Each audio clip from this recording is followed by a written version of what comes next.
hacen eco, ¿no? O se reflejan en el ser humano, en el hombre, debido a que hemos sido creados precisamente a imagen y semejanza de Dios. Por eso que hay perfecciones, hay atributos que pueden hacerse eco o se reflejan en el ser humano también. Entonces, incluso aquellos que niegan a Dios, aquellos que no son creyentes, esto es sorprendente, hermanos, aquellos que niegan a Dios, aquellos incrédulos, aquellos que rechazan a Dios, tienen la capacidad de amar. Esto es increíble, hermano. Usted dirá, pero ¿cómo aquellas personas que no creen en Dios, que no quieren saber nada de Él, ellos tienen la capacidad de amar? Sí, ellos tienen la capacidad de hacer actos justos, de hacer actos benevolentes, de hacer actos misericordiosos. Lo hemos visto en esta pandemia. Hay gente que no conoce a Dios, hay gente que no cree en Dios, pero está haciendo buenas obras. ¿Se han dado cuenta o no? Hemos visto muchas veces estas personas que han estado llevando ayuda a personas necesitadas. Pero justamente es porque esas cualidades han sido comunicadas por Dios a todos los hombres. ¿Por qué? Porque hemos sido creados precisamente a imagen y semejanza de Dios. Por lo tanto, el hombre en cierto sentido tiene la capacidad de imitar, aunque de manera imperfecta, las perfecciones de Dios. ¿Me dejo entender hasta ahí?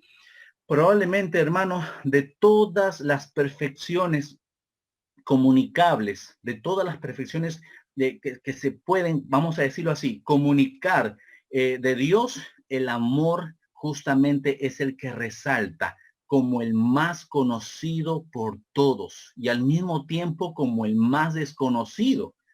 ¿Cómo es eso, pastor? El más conocido y el menos conocido. Bueno, como el más conocido, precisamente al ser el atributo más citado, y por otro lado el más desconocido por ser el más mal interpretado. Es cierto que el amor de Dios se conoce, se habla del amor de Dios y todo ello, pero también a la vez es desconocido por la manera incorrecta que malinterpretan el amor de Dios. De hecho, hermano, la mala comprensión de este atributo ha llegado precisamente al punto de difamar la integridad de Dios, que es 3 veces santo. El malinterpretar, el tener un mal concepto del amor, y esto lo vamos a desarrollar en algunos minutos, pero el tener un mal concepto del amor de Dios definitivamente ha difamado al Dios 3 veces santo. Ahora, ¿por qué decimos que la mala comprensión, por qué decimos que la mala comprensión de este atributo ha violentado la santidad de Dios? Yo no sé si algún momento usted habrá escuchado estas expresiones, pero yo quiero mencionarlas en esta mañana. Por ejemplo, hay algunos que dicen, no importa, dicen, no importa tu religión, no importa el credo que tengas, no importa la fe que profeses, Dios nos ama y no dejará que nadie vaya al infierno. ¿Han escuchado ustedes eso? Bueno, eso se llama universalismo. Ellos piensan que todos van a ser salvos. Otros dicen, por ejemplo, Dios nos ama y quiere que disfrutemos de la vida, quiere que la gocemos y que la vivamos al máximo. Por lo tanto, vive tu vida de la manera que te haga feliz. Eso se llama hedonismo, hermano. Eso se llama hedonismo, definitivamente. Otros dicen, no me juzgues por lo que hago o no me juzgues por lo que no hago. Solo Dios puede juzgarme y Él ama a todos por igual, con sus imperfecciones y defectos. Hermano, eso se llama relativismo moral. Eso se llama relativismo moral. Hay quienes dicen, Dios es amor. No importa si te gustan los hombres, no importa si te gustan las mujeres, no importa si eres homosexual o heterosexual, Dios nos enseña que debemos amarnos los unos a los otros. Que nadie te diga cómo debes amar, que nadie te diga a quién debes amar. Hermano, eso se llama humanismo secular. Eso se llama humanismo secular. Ahora, ¿Dios es amor? ¿Cuántos creen que Dios es amor? Sí, amén. Él es amor. Pero lo que el mundo, hermano, lo que el mundo y la cultura de este mundo entienden por amor de Dios o por el amor está a kilómetros, hermano, de distancia de lo que la Biblia dice acerca del amor de Dios. La Biblia enseña el verdadero concepto del amor. De hecho, hermano, el amor de Dios, de la manera en que lo entiende el mundo, es justamente la principal excusa para pecar. Hermano, fíjense lo grave del asunto de utilizar esta perfección de Dios, me refiero a su amor, como cubierta, ¿no? ¿Para qué? Para justificar nuestros pecados. Simple y sencillamente, hermanos, simple y sencillamente, no quedará sin castigo aquel que convierta a Dios en un ídolo más de su propia mente. ¿Ok? Entonces, quiero desarrollar en esta mañana dos preguntas, dos preguntas. Así que si usted está tomando nota, no voy a compartir pantalla. Hay algunos versículos que nuestra hermana Carla, sé que ella es muy rápida en poner los versículos, yo lo voy a estar mencionando antes, pero quiero que mayormente podamos vernos en esta mañana, interactuar de esta manera. Entonces, la primera pregunta, hermano, en esta mañana es, ¿qué es o qué significa Dios es amor? Es la primera pregunta que vamos a desarrollar en esta mañana. ¿Qué significa Dios es amor? Lo hemos visto en paredes, lo hemos visto en colegios, lo hemos visto en un pequeño cartel, lo hemos visto de repente en un auto, lo hemos visto de repente en una combi y ahí ponen Dios es amor, ¿no es cierto? Inclusive hasta colegios tienen el nombre escrito de esta manera, Dios es amor. Pero ¿qué significa Dios es amor? La Biblia dice en primera de Juan 4:8, lo voy a mencionar nada más, el que no ama no ha conocido a Dios porque Dios es amor. Es lo que dice la escritura. Dios es amor, hermano, y esa es una verdad hermosa que existe en este mundo. Dios es amor. ¿Ok? El amor lo vemos, por ejemplo, como lo mencioné hace un momento, el amor lo vemos, por ejemplo, reflejado cuando una madre cuida de su hijo, cuando un padre también se sacrifica y trabaja duro por su familia. Por ejemplo, cuando alguien da pan al necesitado, al menesteroso, al hambriento, o cuando alguien visita al enfermo o al encarcelado. Ahí podemos ver el amor de Dios reflejado. Incluso Incluso los no creyentes, los incrédulos, como dije hace un momento, aquellos que rechazan a Dios, pueden manifestar actos de amor. Todos estos son ejemplos, hermanos, todos estos son ejemplos de lo que nos comparte la naturaleza de Dios. Por eso decimos que esta es una perfección comunicable. Dios puede comunicar esta perfección al ser humano y podemos amar. Es decir, nosotros amamos porque Dios ha puesto en nosotros esa facultad o capacidad de amar. Ahora bien, cuando decimos que Dios es amor, nos referimos a que Dios, hermanos, se relaciona con Él mismo. Dios se relaciona con Él mismo, primeramente con el propósito de glorificarse a sí mismo para que entonces eso repercuta también en nuestro propio bien. Dios se relaciona, hermano, con Él mismo. ¿Para qué? Para relacionarse de una manera sacrificial, de una manera bondadosa, de una manera caritativa con sus criaturas. Especialmente con quienes, con sus hijos, con nosotros, aquellos que hemos creído en Él. Un ejemplo, cuando Dios, por ejemplo, cuando Dios instituyó el matrimonio, hermanos, Él estableció en la unión conyugal una forma hermosa de ser glorificado por los seres humanos. Y al mismo tiempo, hermano, al mismo tiempo que ese mismo matrimonio se convirtió o se convirtiera en una base para el bienestar de todos los seres humanos. Dios es amor, Dios es amor, eso no podemos negarlo. Dios es amor y eso quiere decir que Él busca primeramente su gloria y también nuestro propio bien, nuestro bien. Ahora, quiero mencionarles un primer principio aquí. No es lo mismo, y si usted está apuntando, lo voy a decir despacio, pero hermano, no es lo mismo decir que Dios es amor que el amor es Dios. ¿Okay? Quiero que se entienda bien esta primera parte. No es lo mismo decir que Dios es amor que el amor es Dios. Si usted se ha dado cuenta, hermano, hoy vivimos en una sociedad que eleva a la altura de Dios una concepción, un concepto totalmente distorsionado del amor. ¿Se ha dado cuenta? Sí, eso es lo que estamos viendo hoy en día y mucho más ahora en estos tiempos.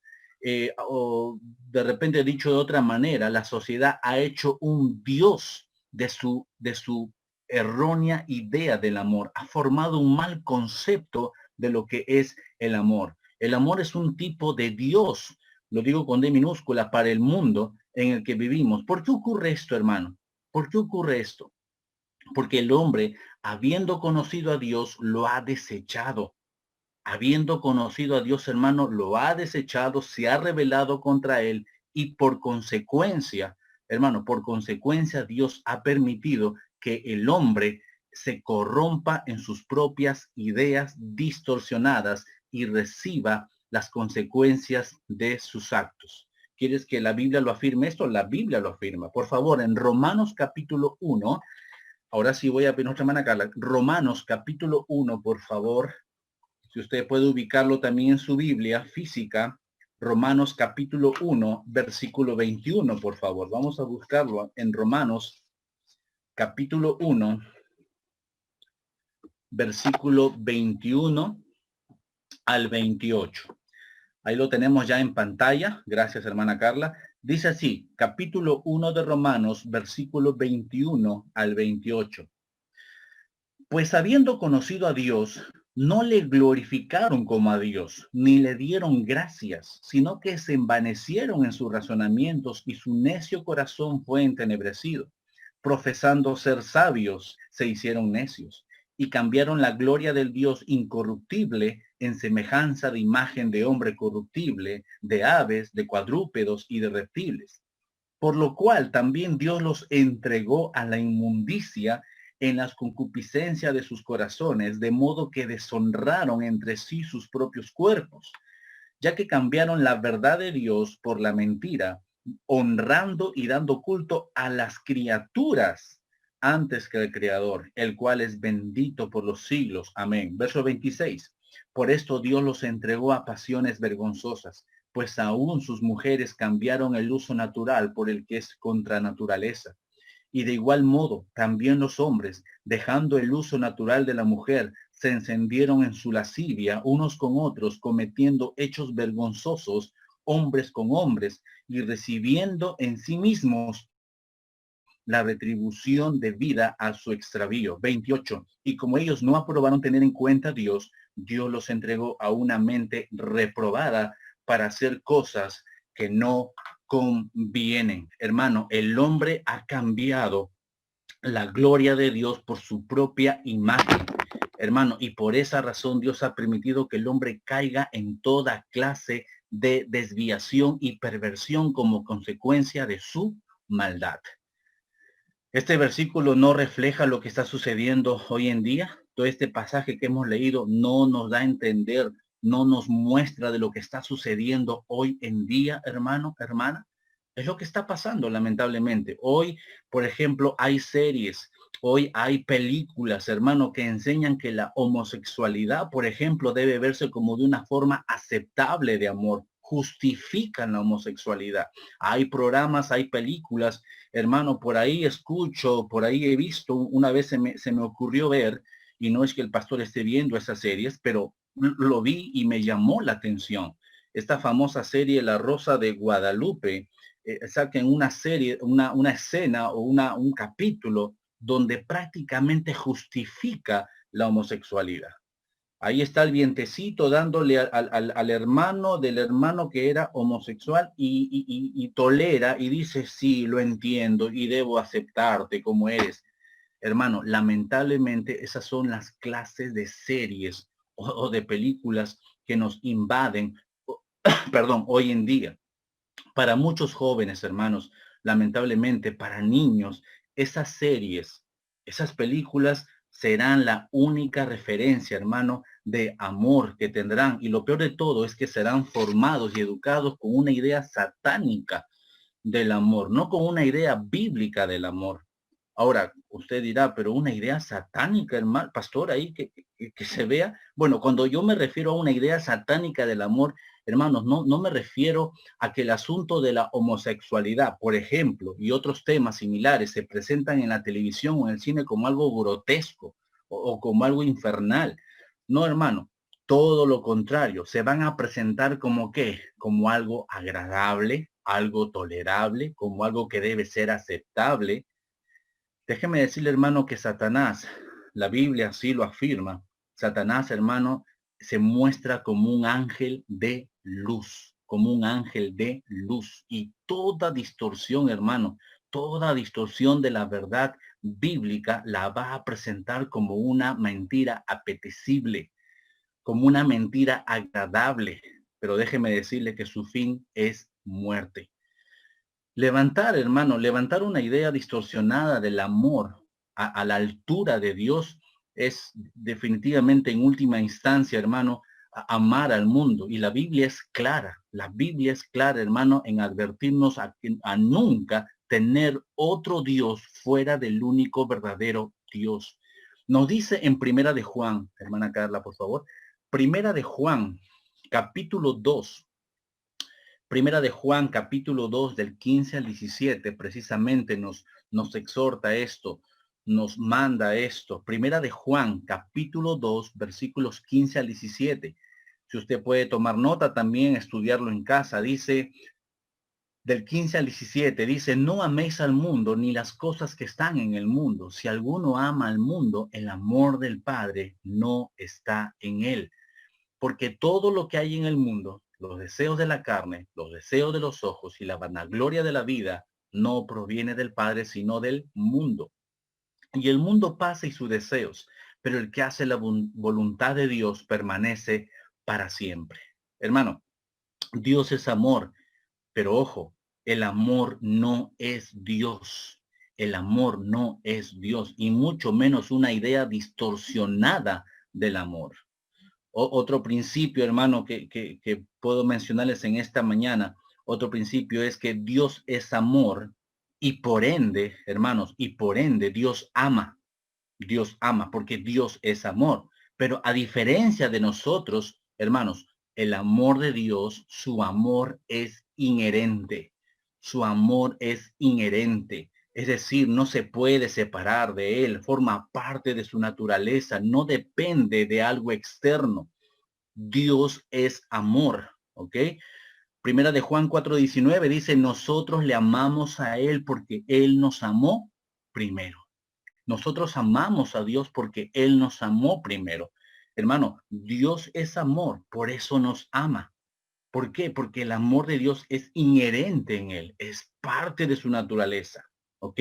Deuteronomio, voy a leerlo solamente capítulo 7, versículos 7 y 8. ¿Ok?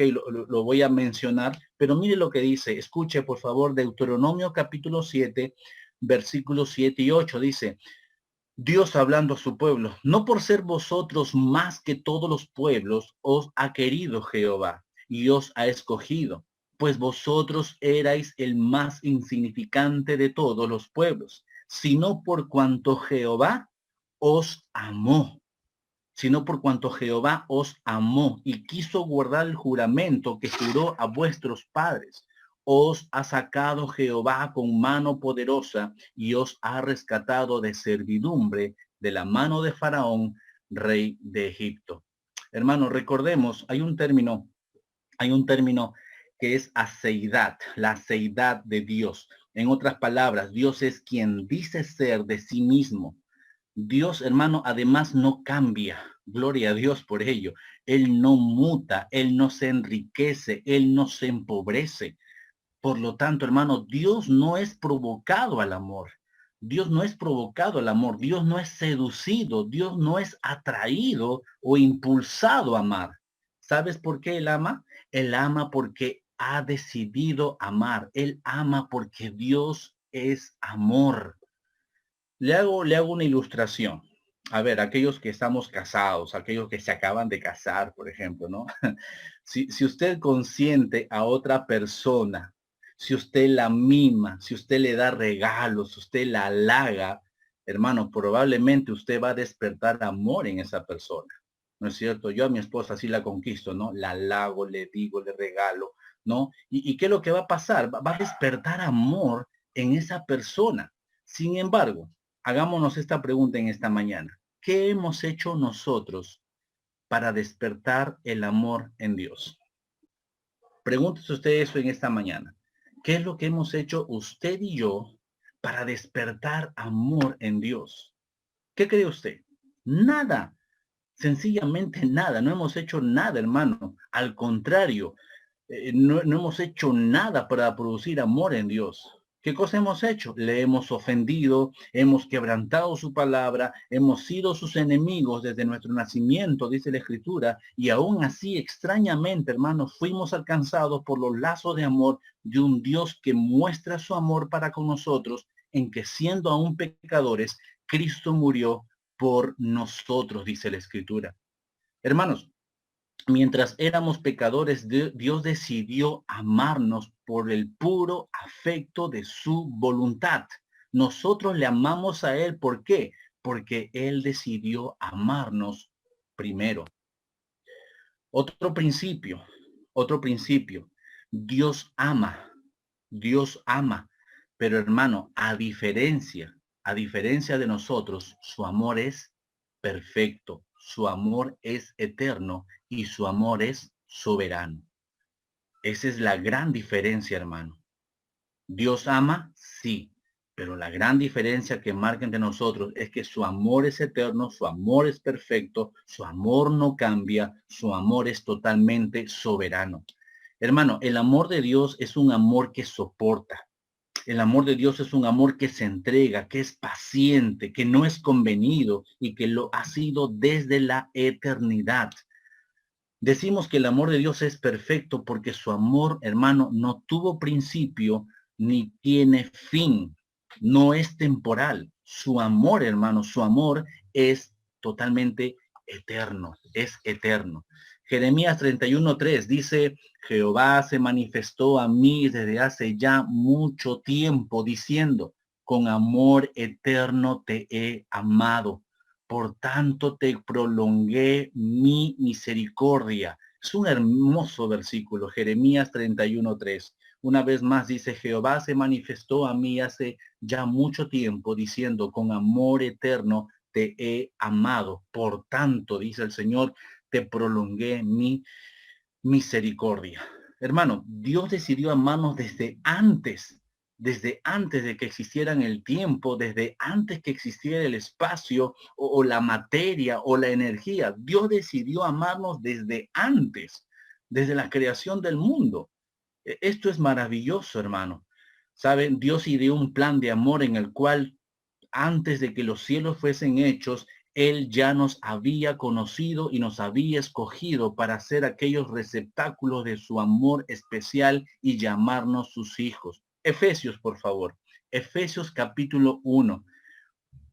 Pastor, lo ha dicho muy bien y me parece maravilloso. Sí, pueden ser mis palabras, pero qué mejor que la Biblia lo respalde. Y nos dice precisamente que Dios nos amó y nos escogió antes de la fundación del mundo. Mire lo que dice Efesios capítulo 1, versículos 4 y 5, por favor. Efesios capítulo 1, versículos 4 y 5. Dice así, según nos escogió en él, está hablando de Dios, según nos escogió en él, antes de la fundación de qué? Del mundo, del mundo. ¿Para qué? Para que fuésemos santos y sin mancha delante de él. ¿Y cómo lo hizo? En amor, habiéndonos predestinado para ser adoptados hijos suyos por medio de Jesucristo, según el puro afecto de su voluntad. Ahí está, hermano. La Biblia así lo dice. Dios nos escogió desde antes de la fundación del mundo. Eso es un amor especial. Ese es un amor eterno. Pero su amor no solamente es eterno, sino que su amor es perfecto.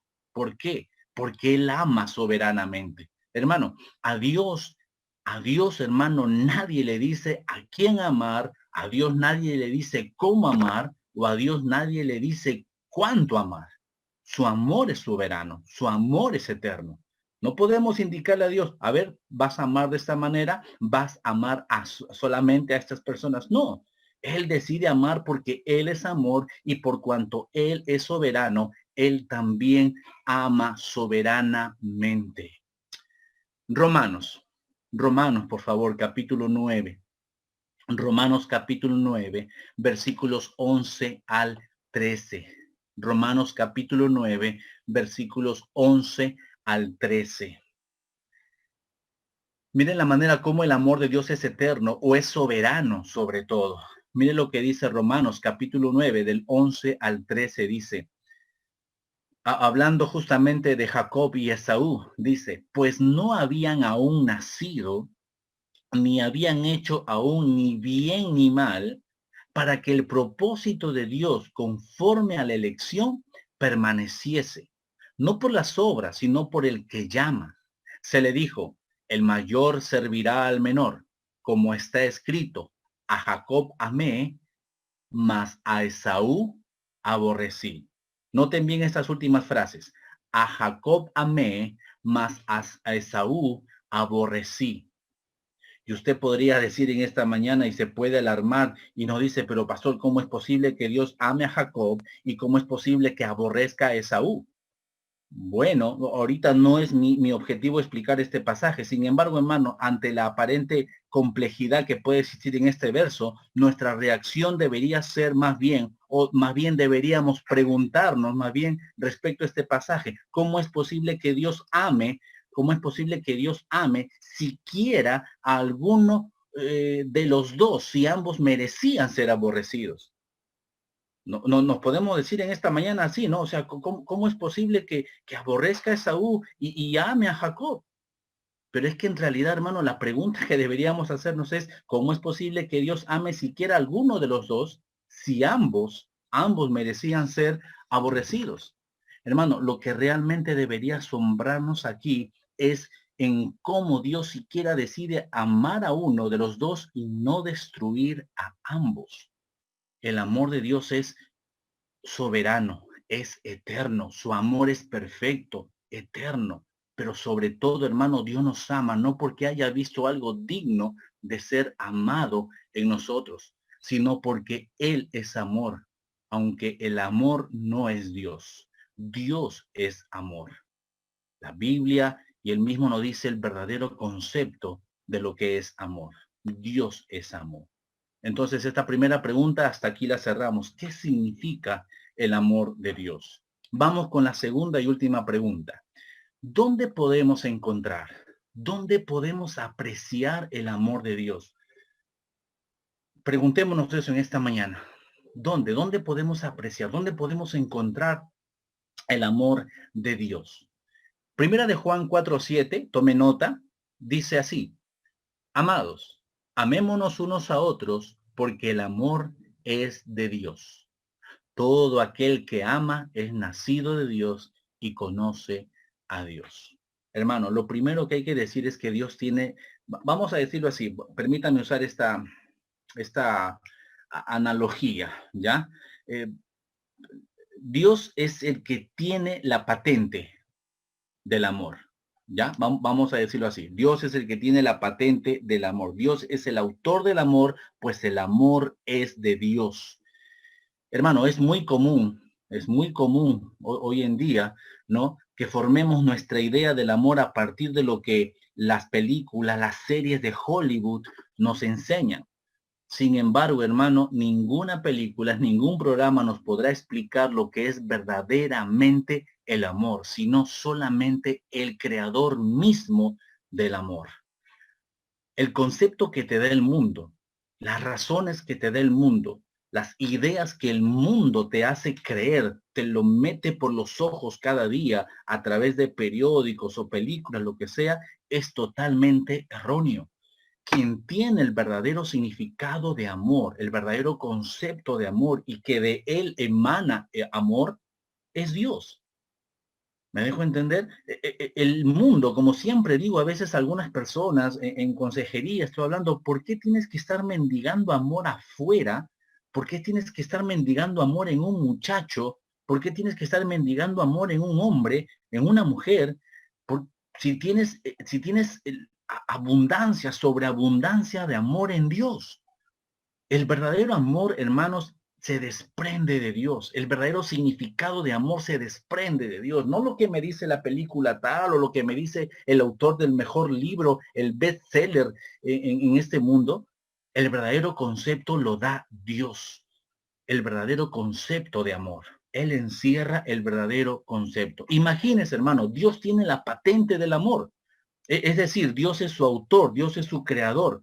Y no digo esto como si el amor haya sido algo creado, algo inventado, sino que me refiero a que el verdadero amor emana de Dios. El verdadero amor fluye de Dios.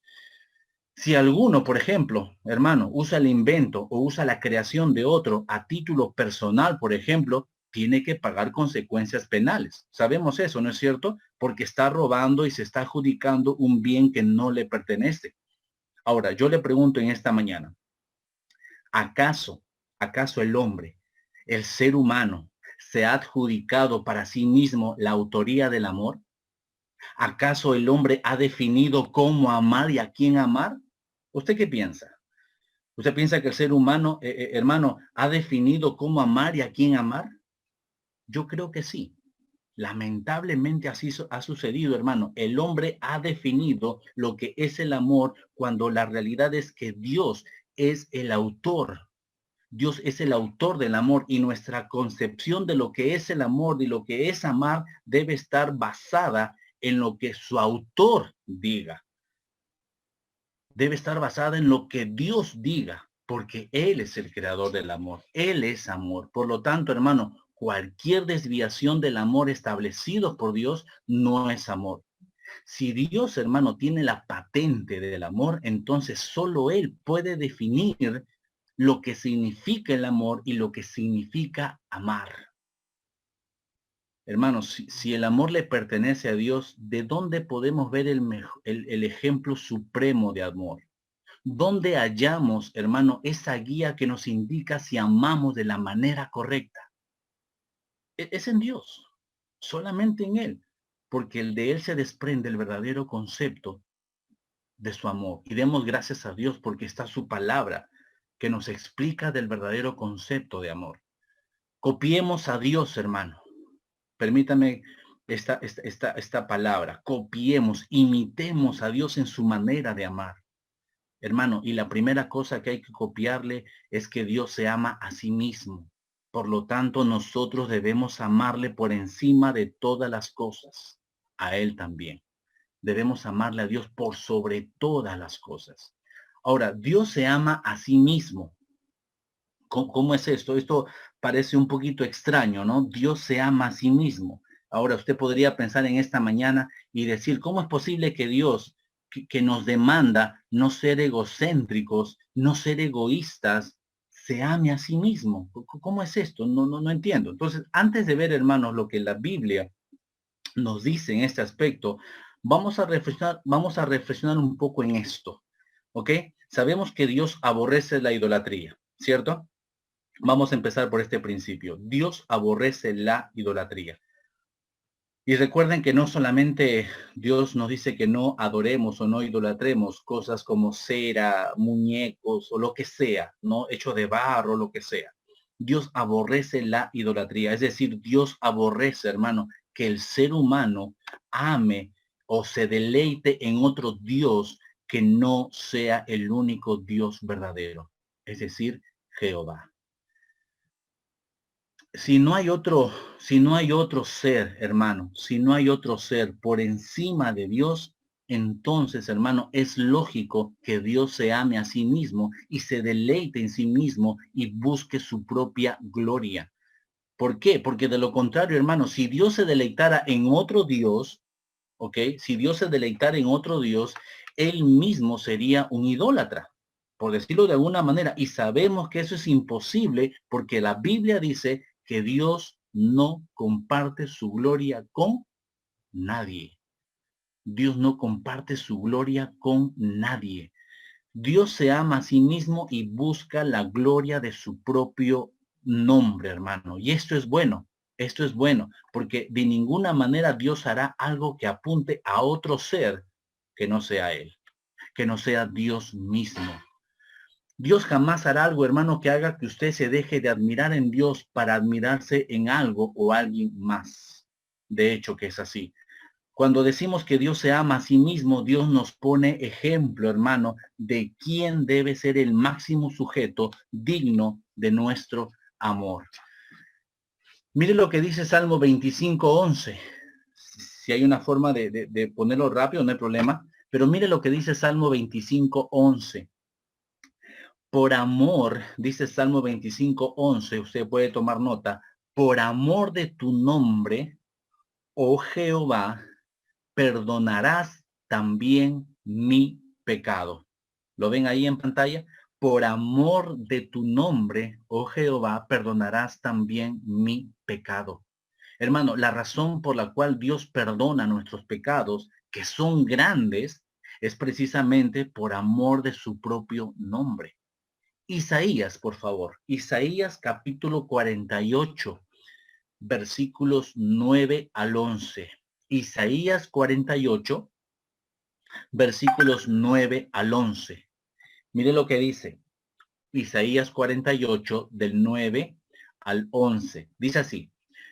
Por amor de mi nombre, diferiré mi ira, y para alabanza mía la reprimiré, para no destruirte. He aquí que te he purificado, y no como a plata, te he escogido en horno de aflicción. Por mí, por amor de mí mismo lo haré, para que no sea amancillado mi nombre, y mi honra no la daré a otro. Hermano, ahí está. Dios nos enseña, nos demanda, como vamos a ver más adelante, amar a Él con nuestras fuerzas, con todo nuestro amor, con todo nuestro ser, hermano, porque Él no comparte su gloria con nadie. No vamos a pensar que Dios es egocéntrico, Dios es egoísta. No, eso es lo que nos quiere decir este principio. Dios se ama a sí mismo, hermano, porque Dios no comparte su gloria con nadie. Mire lo que dice ahora Salmo capítulo 106, versículos 7 y 8. Salmo, tome nota por favor, Salmo capítulo 106, versículo 7 y 8. Dice así. Si usted ya lo encontró, podemos leerlo. Dice así, Salmo 106, versículos 7 y 8. Nuestros padres, dice, nuestros padres en Egipto no entendieron tus maravillas, no se acordaron de tu infinito amor, sino que se rebelaron junto al mar, en el mar rojo. No obstante, dice, los salvó. ¿Por qué? Por amor de su nombre, para manifestar su poder, para hacer notorio su poder. Él lo salvó por amor de su nombre. Hermano, por amor de su propio nombre, Dios no exterminó a Israel, ni a nosotros hoy tampoco. Por amor de su propio nombre, Dios salvó a Israel de Egipto, hermano, a pesar de ser un pueblo necio, a pesar de ser un pueblo rebelde, Dios los perdonó. Pregunto, hermano, Dios valora y ama su propio nombre. Sí, Dios valora y ama su propio nombre, hermano. Por ende, hermano, es fácil entender por qué razón Dios nos demanda cuando nos dice en Marcos 12:30, y amarás al Señor tu Dios con todo tu corazón y con toda tu alma y con toda tu mente y con todas tus fuerzas. Este es el principal mandamiento. Hermano, Dios no es egoísta, simplemente al amarse a sí mismo. Él nos muestra quién es el ser más digno de ser amado por nosotros. Dios mismo, Dios mismo. ¿Dónde más encontramos? ¿Dónde más podemos hallar? ¿Dónde más podemos apreciar el amor de Dios? Hermanos, encontramos el amor, el modelo perfecto del amor en la Trinidad. ¿En la Trinidad, pastor? Sí, en la Trinidad. En un primer momento de repente encontraríamos difícil entender esto. Probablemente cuando pensamos en el modelo perfecto de amor, perdón, algunos dirían o pensarían en sus padres o en sus hijos o en algunos otros de sus amigos, ¿no? Cuando queremos hablar de un amor, ¿no? De un amor perfecto. Sin embargo, hermano, ningún tipo o manifestación de amor existiría si no fuera porque el Padre, el Hijo y el Espíritu Santo se aman desde la eternidad y hasta la eternidad. Hermano, como hemos visto hace un momento, desde antes de la fundación del mundo, desde antes que el tiempo existiera, desde la eternidad pasada, el Padre, el Hijo y el Espíritu Santo, hermano, convivían en una relación de puro y perfecto amor. Ahora, no hablamos de tres dioses, por si acaso, no estamos hablando de tres dioses, hablamos de un solo Dios que existe en tres personas y que esas personas se han amado mutuamente desde la eternidad. Hermana Carla, por favor, Juan capítulo 1, versículos 1 y 2. Por favor, quiero que aprecien algo en esta mañana. Quiero explicarles justamente cómo es que encontramos el modelo perfecto de amor en la Trinidad, en Dios el Padre, Dios el Hijo y Dios el Espíritu Santo. ¿Ok? Juan capítulo 1, versículos 1 y 2, dice así: en el principio era el verbo y el verbo era con Dios y el verbo era Dios. Este era en el principio con Dios. Ahora, por favor, quiero que subraye, hermana Carla, por favor, y el verbo era con Dios, era con Dios. Solamente esa parte, quiero que los hermanos lo puedan ver. Ok, gracias. Esa parte, hermano, que acabamos de resaltar, y el verbo era con Dios. El español, o al leerlo en español, este versículo, esta frase, en realidad no le da el peso suficiente, no le da la profundidad suficiente cuando lo leemos así en español. Bueno, ahí podemos decir, ahí podemos leer, y el verbo era con Dios. Pero hermanos, tengo que remitirme al original en griego. La expresión que se usa es prostonteón, prostonteón. Y saben, esto hace referencia, hermano, a una compañía como quien está cara a cara con otro, no a alguien aislado, no a alguien apartado, sino como quien convive en igualdad de condiciones y frente a frente, en comunión íntima y profunda. Eso es lo que significa, y el verbo era con Dios, pros ton teón. A eso hace referencia, a una comunión íntima, profunda, que está cara a cara.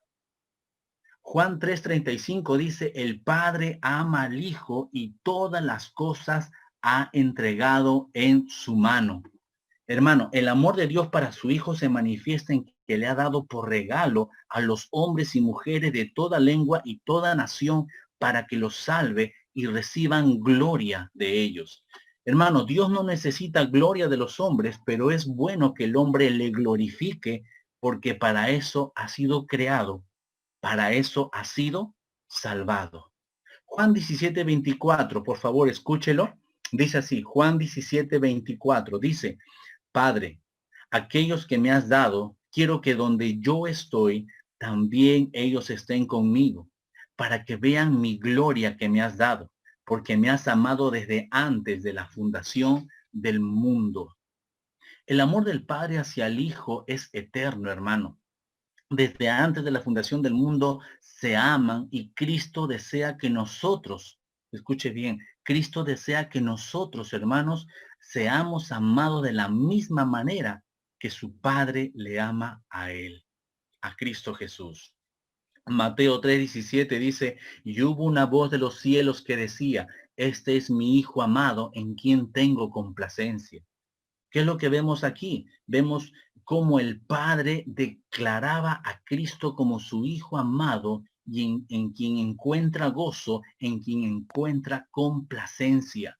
Mateo capítulo 12, 18 al 20, por favor, escúchelo. Mateo capítulo 12, versículo 18 al 20 dice: he aquí mi siervo, a quien he escogido, mi amado, en quien se agrada mi alma. Pondré mi espíritu sobre él, y a los gentiles anunciará juicio. Ahí está. He aquí mi siervo, dice: a quien he escogido, mi amado. En resumen, hermano, el Padre ama al Hijo. El Padre ama al Hijo y le otorga el regalo de los elegidos, los creyentes, nosotros, sus hijos. El Hijo, por otro lado, hermano, se sujeta al Padre en obediencia y salva a los elegidos que su Padre le ha dado. Y el Espíritu Santo reposa sobre el Hijo para que éste como hombre pueda cumplir con su propósito santo. Pero no solo eso, sino que actúa también en los corazones de los escogidos de Dios para que precisamente Dios pueda morar en nosotros. Efesios, por favor, capítulo 1. Efesios capítulo 1. Ahora sí vamos a leer una buena cantidad de versículos. Efesios capítulo 1, hermano, nos muestra, nos va a mostrar en estos versículos, nos va a mostrar un panorama completo de cómo Dios Padre, el Hijo, hermano, y el Espíritu Santo manifiestan su amor entre ellos y para quienes han salvado. Ahora, quiero hacer un paréntesis acá.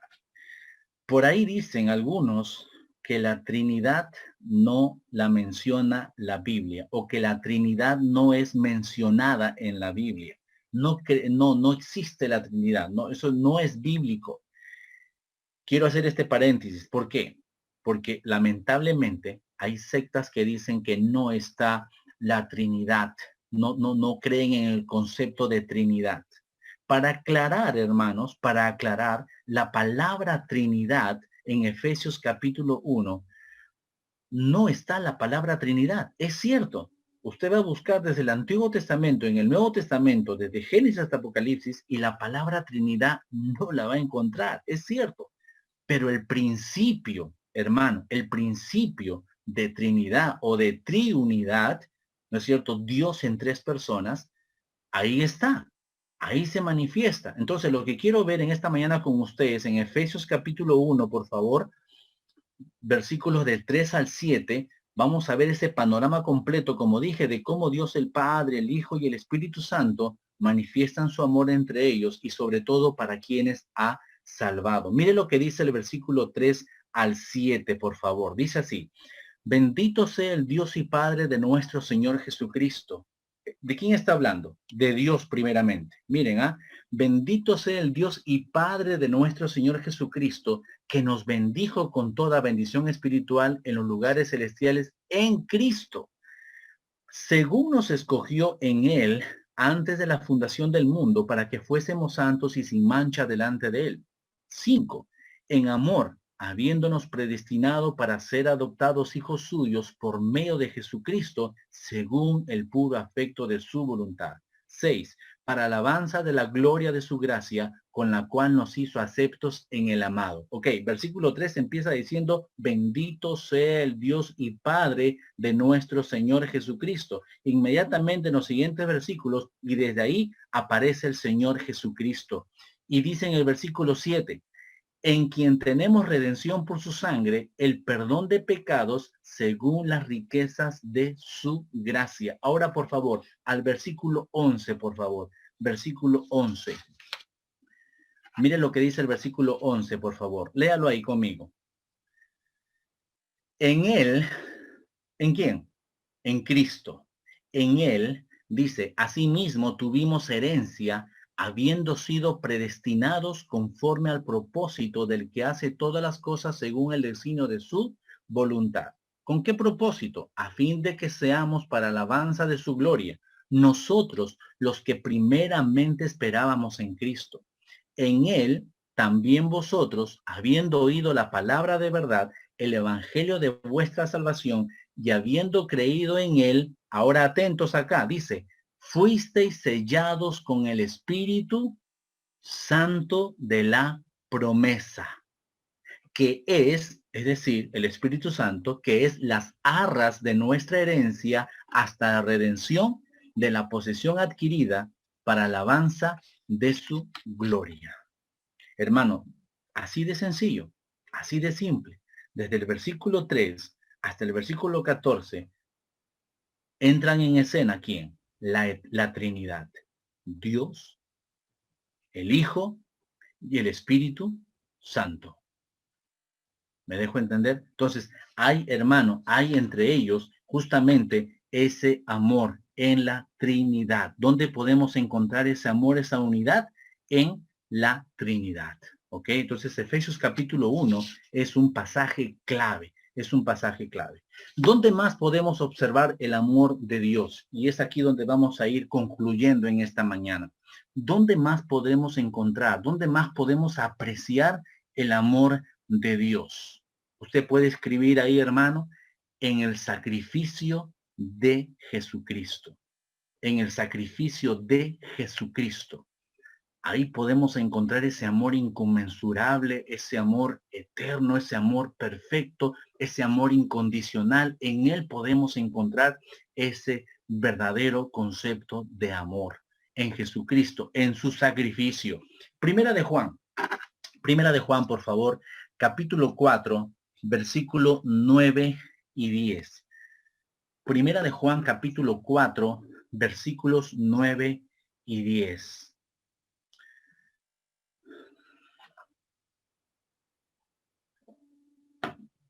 Primera de Juan, capítulo 4, versículos 9 y 10. Acompáñenme a leerlo, por favor, ahí donde están con su familia. Dice, en esto se mostró el amor de Dios. ¿Ok? El amor de Dios. En esto se mostró el amor de Dios para con nosotros. En que Dios envió a su Hijo unigénito al mundo para que vivamos por él. En esto consiste el amor, no en que nosotros hayamos amado a Dios, sino en que Él nos amó a nosotros y envió a su Hijo en propiciación por nuestros pecados. Ahí está, hermano. Usted puede esto subrayarlo en su Biblia, memorizarlo, pero ahí está. Vemos el amor de Dios también en el sacrificio de Jesucristo. En Jesucristo, hermano, en el bendito Hijo de Dios encontramos la manifestación más clara, más vívida del amor de Dios hacia sí mismo y hacia los hombres. Aunque el amor, como hemos visto hace un ratito, aunque el amor en la Trinidad puede ser de repente, digo yo, algo incomprensible para nosotros, no lo podamos entender bien, hermano, vino a ser claro y evidente en el sacrificio de Cristo. Dios nos dice, hermano, Dios nos dice que su amor se ha mostrado hacia nosotros en que Él ha enviado a su Hijo unigénito para que vivamos por medio de Él. Es lo que nos dice la palabra. Y no solo eso, hermano, sino que su amor consiste en que su Hijo debía ser partido, sacrificado, destrozado para que nuestros pecados pudieran ser, ¿qué? Perdonados. Perdonados. En el dolor de Cristo vemos el supremo amor de Dios. Hermano, cuando uno se remonta, hermano, a este pasaje y podemos trasladarnos a ese preciso momento cuando Cristo es entregado, hermano, este suceso histórico marca profundamente al creyente. ¿Cómo es que el amor de Dios se vio reflejado o se tradujo a través del sufrimiento de Cristo? Les hago una pregunta. Creo que muchas veces nos hemos hecho esta pregunta. ¿Por qué la Biblia, hermano, por qué la Biblia se refiere a Cristo como el varón de dolores? ¿Por qué la Biblia se refiere a él como el hombre experimentado en quebranto? ¿Alguna vez usted se ha preguntado eso? Ahora, vamos a ver el padecimiento de Jesús, hermano, desde horas antes de la cruz hasta llegar al monte de la calavera para ser crucificado. Ok, ahora, quiero que presten atención en esto.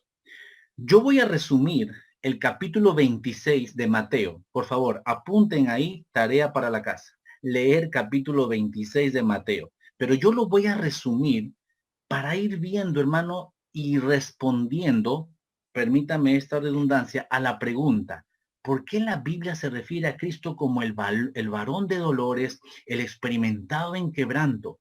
Entonces, voy a tratar de resumir el capítulo 26 de Mateo, que usted puede leerlo en casa, ¿ok? Al terminar la cena, hermano, présteme atención aquí, al terminar la última cena, Jesús predijo que sus discípulos, hermanos, le abandonarían para que se cumpliese justamente la escritura. Dice, heriré al pastor y serán dispersadas las ovejas. Y así ocurrió precisamente. Pedro dijo, también en otra parte de Mateo capítulo 26, dice, Pedro dijo, si es necesario, moriré por ti. Pero en lugar de eso, ¿qué pasó? Le negó 3 veces.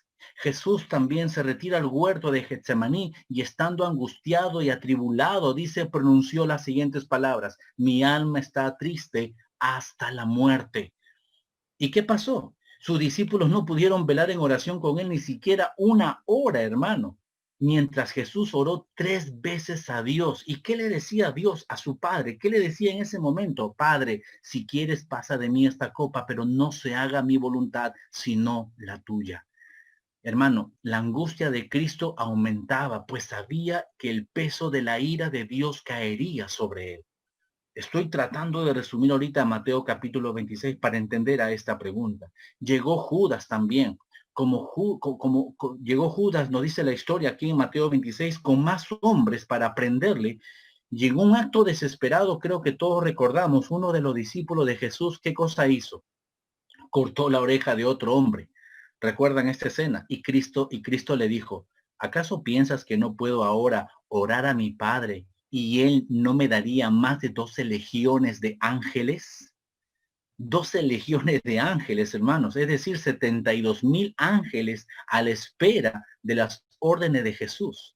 Pero hermano, Jesús no echó mano de ellos. Jesús no tuvo que recurrir a eso porque debía seguir justamente su camino de sufrimiento hasta la cruz. Fue llevado ante las autoridades religiosas y civiles, fue escarnecido por Anás, por Caifás y por todo el Sanedrín, no dice las Escrituras, por Pilato 2 veces y por Herodes una vez. Y la angustia seguía creciendo, pues aún, hermano, no había subido al monte de la calavera. ¿Para qué? Para enfrentarse al dolor de la cruz, al dolor del pecado, al dolor de la separación y al dolor de la ira de Dios. Cristo entonces tomó su cruz y fue colgado en ella, dice la Escritura, haciéndose maldición por nosotros. Maldito todo aquel que es colgado de un madero, dice la Escritura. ¿Y qué pasó? Soportó el dolor físico totalmente inhumano, soportó los clavos en manos, soportó los clavos en sus pies, soportó el ahogo por falta de aire, soportó la lanza que destiló agua y sangre de su cuerpo. Hermano, Cristo soportó el escarnio de los malhechores a sus lados, pero eso no fue lo peor, hermano. De hecho, el dolor físico, aunque era gigantesco, fue solo una pequeña parte del dolor que habría de sufrir. Y entonces llegó el momento en el cual el único hombre, hermano, santo, que había caminado sobre la tierra, el único hombre santo que ha respirado este aire, el apartado de los pecadores, hermano, vendría a tomar su lugar como cordero expiatorio y propiciatorio, en quien se encargarían los pecados pasados, los pecados presentes y los pecados futuros de los hombres y mujeres elegidos por Dios. ¿Qué nos dice Primera de Pedro 2:24? Anótelo, por favor.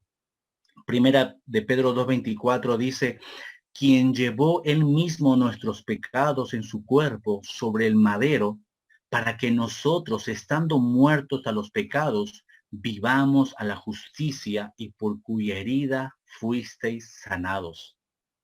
Isaías, capítulo 53, verso 6 dice, todos nosotros nos descarriamos como ovejas, cada cual se apartó por su camino, mas Jehová cargó en él el pecado de todos nosotros. Otro versículo, por favor, anótelo. Segunda de Corintios, capítulo 5, verso 21 dice, al que no conoció pecado, por nosotros lo hizo pecado, para que nosotros fuésemos hechos justicia de Dios en él. Hermano, hermana, lo que Cristo más aborrecía, ¿qué cosa? El pecado. Lo que Cristo más aborrecía le fue imputado. Y entonces Dios Padre le abandonó y Cristo gritó, Dios mío, ¿por qué me has abandonado?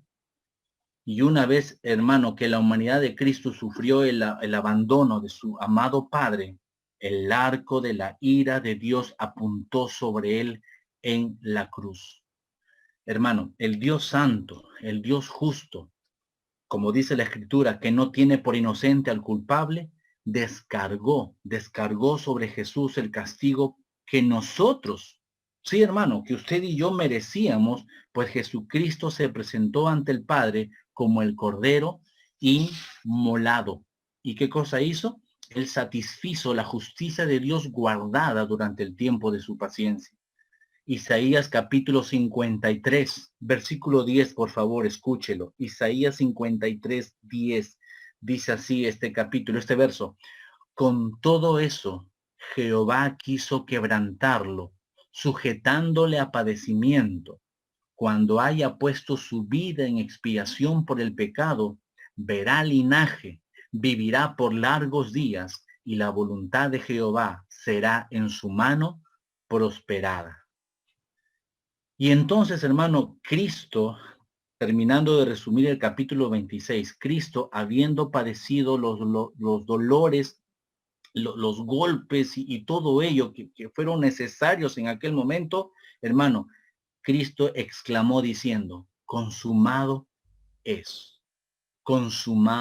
es. Y expiró y vio el fruto, hermano, de su aflicción y quedó satisfecho. ¿Por qué? Porque cumplió con su cometido. Mostró claramente, hermano, que el amor de Dios se muestra al hombre en que a través del sufrimiento de Cristo, hoy nosotros podemos ser perdonados por nuestro Señor, por nuestro Creador. Por eso leímos hace un momento, o lo vuelvo a mencionar, primera de Juan 4:10, dice, en esto consiste el amor, no en que nosotros hayamos amado a Dios, sino en que Él nos amó a nosotros y envió a su Hijo en propiciación por nuestros pecados. Hermanos, Dios ha mostrado claramente su amor en el horrendo sacrificio de Cristo por nosotros. Hermano, ni una película, ni una serie va a reflejar el verdadero sacrificio, el verdadero horror que vivió el Hijo de Dios. Nada, ni los mejores efectos especiales van a poder describir el perfecto amor de Dios, su sacrificio horrendo en la cruz. Nada, ni nadie va a poder asemejarse a eso, hermano. Si reflexionamos en el amor de Dios manifestado en el sacrificio de Cristo, entonces, hermanos, podremos concluir en lo siguiente. Todos hemos sufrido en mayor o menor grado. El sufrimiento es parte de la vida, hermano, en la tierra. El sufrimiento es parte de la vida aquí en esta tierra. Sin embargo, hermano, déjeme decirle, cualquier sufrimiento que usted y yo o que el ser humano puede experimentar, sea enfermedad, sea bancarrota, sea angustia, sea desnudez, sea hambre o sea difamación, hermano, no es para nada comparable con el sufrimiento de Cristo. Nada se puede. ¿Estás pasando por problemas financieros? ¿Estás pasando por problemas de salud? ¿Estás pasando por problemas de difamación? ¿Estás pasando por problemas de angustia, de soledad, de falta de amor o de lo que sea? Hermano, no se puede comparar eso a lo que Cristo experimentó por nosotros. ¿Nuestro sufrimiento importa? Sí, nuestro sufrimiento importa. Y claro que debe ser atendido, hermano, pero jamás se asemejará en absolutamente nada con el dolor que Cristo padeció para mostrarnos que Dios nos ama. Si usted sufre, hermano, o ha sufrido, o sufrirá, hermano, sepa que el sufrimiento de Cristo no tiene rival. El sufrimiento de Cristo no tiene comparación. Por eso es por lo que a nuestro Señor Jesucristo se le llama el varón de dolores, el experimentado en quebranto, el cordero inmolado, el herido y abatido de Dios. Es por eso, hermano, que se le llama así a nuestro Señor Jesucristo. ¿Y sabes qué es la buena noticia, hermano, de todo esto? Está en que por ese sacrificio, hermano, si usted cree verdaderamente, como usted, hermano, hermana, ha creído que Jesús le ha salvado, entonces no hay nada ni nadie que lo podrá separar del amor de Dios. Para terminar en esta mañana, capítulo 8 de Romanos, versículos que lo hemos cantado muchas veces o que quizá lo hemos memorizado, pero quiero cerrar con estos versículos, hermanos, sobre este tema del amor de Dios. El amor que tu papá te puede dar, el amor que mamá te puede brindar, el amor que tu hijo o tus hijos te pueden dar, el amor que la abuela te profesa. Sí, puede ser genuino, nadie lo duda, Pero hermano, hermana, amigo, amiga que nos escuchas en esta mañana, porque estamos también a través de Facebook, ¿saben? No hay perfecto amor que el amor de Dios. Romanos capítulo 8, versículos 35 al 39. Por favor, acompáñeme a leer este versículo y usted se va a acordar. Lo hemos cantado en algún momento, pero qué hermoso es disfrutar la palabra y que ella misma nos diga respecto al amor de Dios. Dice así, capítulo 8, versículos 35 al 39. Ahí donde está, léalo por favor conmigo. ¿Quién nos separará del amor de Cristo?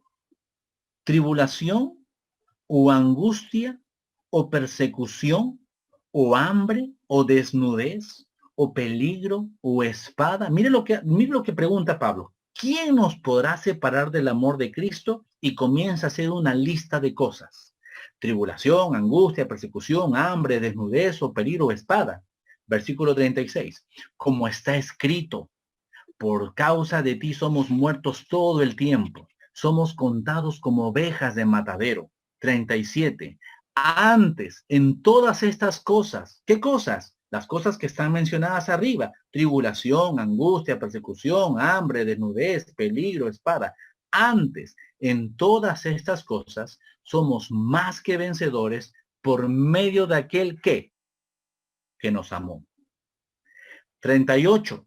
Por lo cual, mire la conclusión que hace Pablo, por lo cual estoy seguro, convencido de que ni la muerte, ni la vida, ni ángeles, ni principados, ni potestades, ni lo presente, ni lo porvenir, ni lo alto, ni lo profundo, ni ninguna otra cosa creada nos podrá separar del amor de Dios que es en Cristo Jesús, Señor nuestro. Hermano, hermana, en esta mañana para concluir, el amor de tu pastor de repente te puede fallar en algún momento. El amor de tu esposa, el amor de tu esposo, el amor de tu hijo, quizá, digo yo, se puede apagar, puede menguar, pero hermano, el amor de Dios jamás se acabará. El amor de Dios siempre permanecerá, porque su amor es eterno, su amor es perfecto, su amor es soberano. Hay muchas maneras de aplicar el amor a nuestra vida. Esposos, en esta mañana, escuchen esposos, la Biblia dice, maridos, amad a vuestras mujeres, así como Cristo amó a la iglesia. ¿Y sabes cómo amó Cristo a la iglesia? Sufriendo esa horrenda cruz. Te pregunto, hermano, ¿seremos capaces de mostrar ese amor a nuestras esposas de esa manera?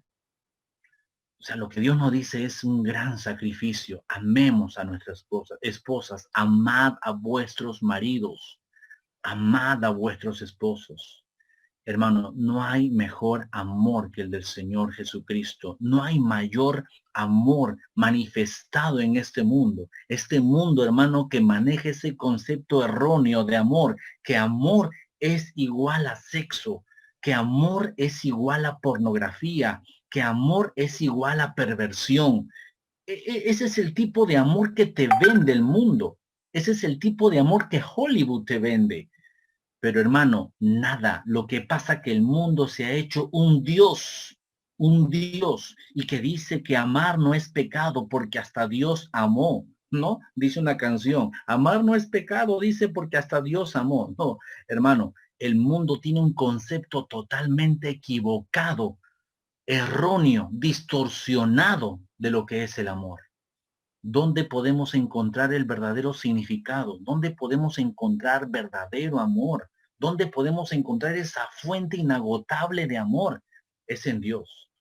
Tu hijo, tu hija, tu papá, tu mamá, te vamos a fallar de repente en cuanto al amor hacia ustedes, pero Dios no. Dios tiene una fuente inagotable de amor. Su amor es inherente en él, hermano. Su amor es inherente en él. No se separa de él, no se aparta de él. Es parte de él.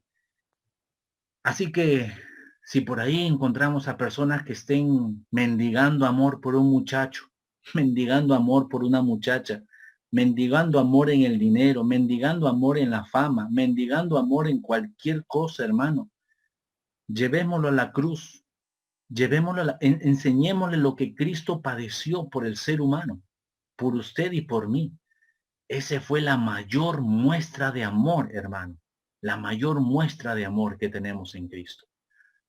El varón experimentado en quebranto, el varón de dolores, el que llevó nuestros pecados, el que cargó con nuestros pecados en la cruz. No tenemos mayor amor que este. Así que, hermanos, amamos a Dios porque Él nos amó primero, porque Él nos amó primero. Acompáñenme en oración, por favor, en esta mañana. Acompáñenme. Padre, tu palabra dice en Juan 3:16, porque de tal manera amaste al mundo que diste a tu único Hijo, Señor. Porque de tal manera amaste al mundo que diste a tu único Hijo, para que todo aquel que en Él cree, Señor, no se pierda, mas tenga vida eterna. Gracias, Padre amado, por este hermoso verso.